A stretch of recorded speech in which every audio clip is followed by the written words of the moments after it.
Hey guys, it's Mr. Elting. Today I'm going to work with you on how do you solve a system of equations using substitution. Okay.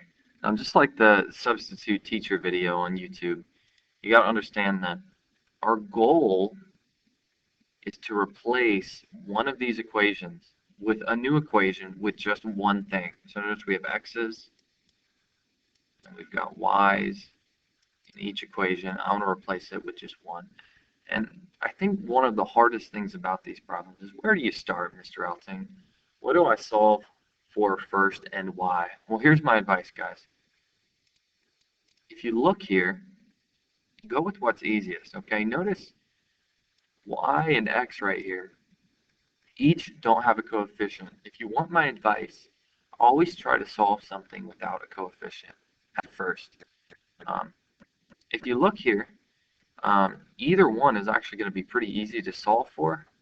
It really doesn't matter. I'm going to go ahead and just solve for x. No reason in particular. I just feel like it. So if I do that, I have to think to myself, what should I do to get x by itself?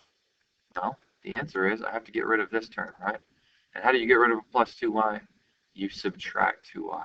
You don't just subtract 2y from that side. You must do it to the other side as well.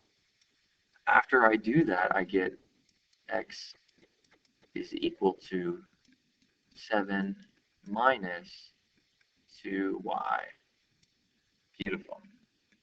Now that I know what x is, x and x alone, I'm going to replace x, meaning this x, with this entire statement, 7 minus 2y. Reason being, because x is equal to 7 minus 2y.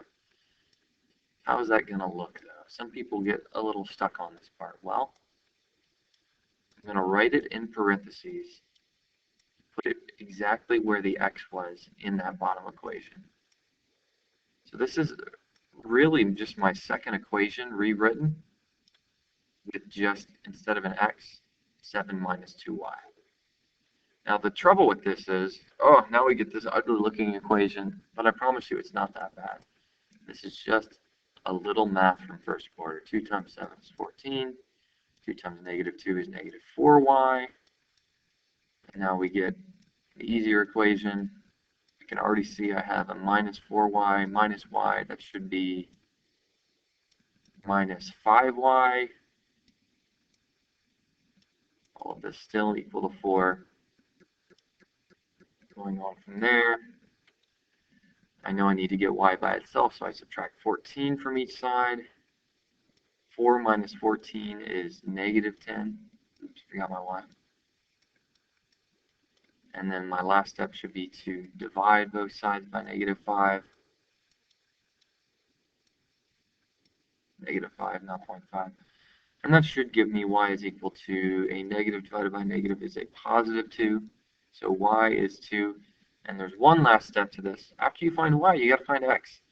And I would just use this equation that you got before up here.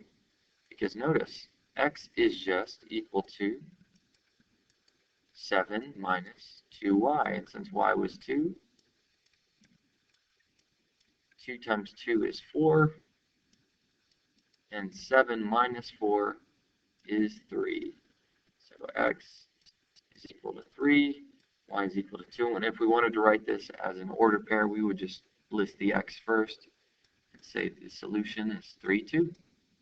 If you want to check your solution, you can always plug it back in. I'll leave that for you to figure out. If you have any more questions, feel free to let me know.